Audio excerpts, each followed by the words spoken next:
So if his daughter stays away from boys, sure, he'll buy her a dog. So it's essentially, it's a business deal. It's bribery is what it is. Briberies and business deals, not the same thing. One's legal, one's not. In some people's worlds, it is.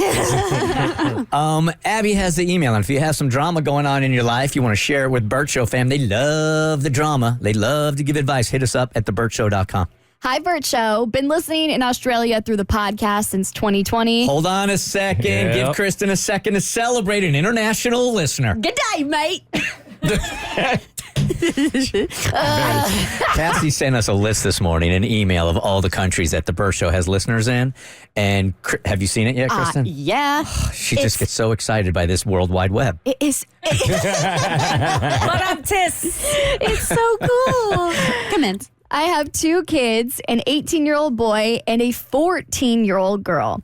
In Australia, you are legally an adult at 18, and in the state I live in, the legal age for consent is 16. I made a deal with my daughter around 12 months ago. So far, my deal is working.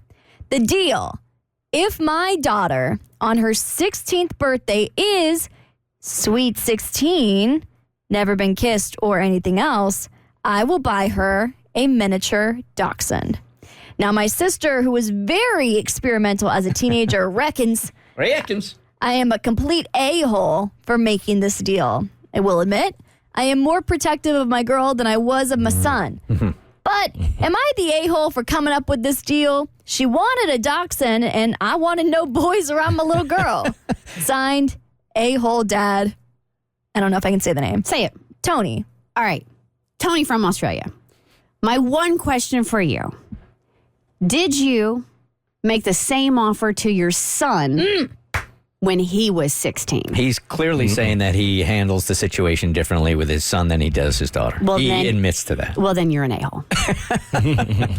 It feels so icky that he didn't offer the same thing to his son. Like it's so unequal. Like just the way he described it. I'm sorry, I know you're a listener, but the fact that he described as never being kissed or anything else as being a sweet 16 made me feel so like inside. It's like I'm gagging on the patriarchy. You know what I mean? I feel very icky about this whole situation. You go in. You go in. Be honest. No, Mo. Tough. I mean, it's not right. Yeah. I mean, I grew up in this environment. I know it's not right, where my parents were not nearly as strict on me as they are and were on my sisters. As I don't think he's an a-hole. I do think it's wrong, but I would be a liar if I sat here and didn't pretend as if, as a man, I understand where he's coming from. It's not the right thing to do. Oh my God, I'm furious. So why is a daughter's chastity more valuable than a son's I chastity? don't know. Here we go. I don't want to. You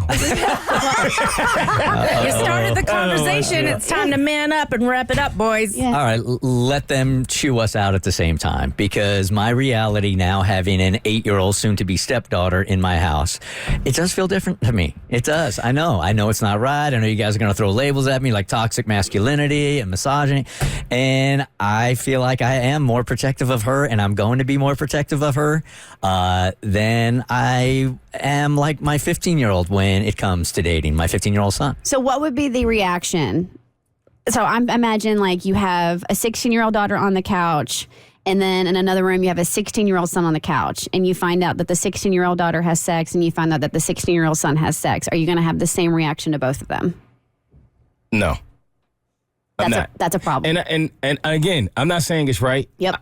I do believe, though, that as a man, you know how men think and you know how men operate. And it's not always true in every case, but typically men have a more immature approach to sex mentally some of the time. So I think because you're a man and you know how men think and you listen to men talk and you're in the bathrooms with men, you have male friends, you have male family members, and you just kind of hear how they speak to women and how they speak about women and those types of experiences, there is a bit of, I guess, bias that comes with that in feeling like you have to protect your daughter maybe a little more than your son because the men are usually doing the pursuing. I respect that. I see that. And I raise you. Then why wouldn't you come down on your son for not respecting another man's daughter?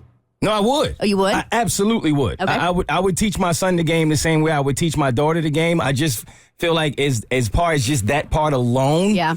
you probably would tend to be a little more overprotective for your daughter. So I'm trying to put myself in the position because I have had this talk with my son quite a bit, actually. I think that we're fairly honest with each other when it comes to this area. And he's dating, and we have made a pact, and I hope he sticks to it, that before he loses his virginity, we will have a talk about it. And I didn't say do it or don't do it. I just said, let's just sit down and talk about it before you set up that Friday or Saturday night. I would like to think that if I had a daughter in the same situation, I would say the same thing. It feels different because Eliza's not my daughter. It's a stepdaughter, so that's probably a baby daddy and daughter. But if it was my own, then I would like to think I would have the same talk. Well, I didn't talk to my dad about it, but I talked to my mom about it. Yeah. Here's the thing. Mo makes a really good point. Like, you've been in those situations where you hear how men talk about women and, like, you want to protect. Of course, you'd want to protect your daughter or your niece or whoever from that. The thing is, if you backtrack, it starts in raising kids, and when you treat sex differently for boys and girls, that's where that starts. Now, I think, like, you, Bert, are a great dad, and Mo, I think you would be as well. Like, you would teach your sons to respect women in that way. But I think, like, there's still something in society that says if they see their friends being like, oh, dads are coming down on their daughters harder for losing their virginities, but not their sons, that plants a seed and sends a message that for a women, they need to be pure, have less, Yes. they need to be sweet, Right. they need to have a lower number. So when you grow up as a man, even if you've been taught well and you really do think you respect women, there's something deep-seated that society has taught you that when you meet a woman with a higher number, that's off and that's not right. I can't disagree with you. I can't disagree with you. I think what Mo and I are saying is this is kind of the reality, but it has to switch. It has to pivot. The right thing to do is to pivot, but it does feel different. It's a catch-22. I think, like, and I don't think anybody's advocating for young, like, teenagers to lose their virginity. We're not sitting here being like, well, girls should be able to too, you know. No, that's not the point. I think the thing is, like, if you're going to feel that way about your daughter, if that's your personal beliefs and that's what you believe in your household, that you shouldn't do it before 16, it should apply to both your son and daughter. Hollis had a big banner up in his room that said virginity rocks. Oh, Right? that's like a satire thing, though. I think it's from Barstool Sports. Is it? It's sort of making fun of the fact, like, yeah, virginity's great, but not really. Okay, then I wasn't in on the inside joke. Your son is not passionate about chastity, I swear.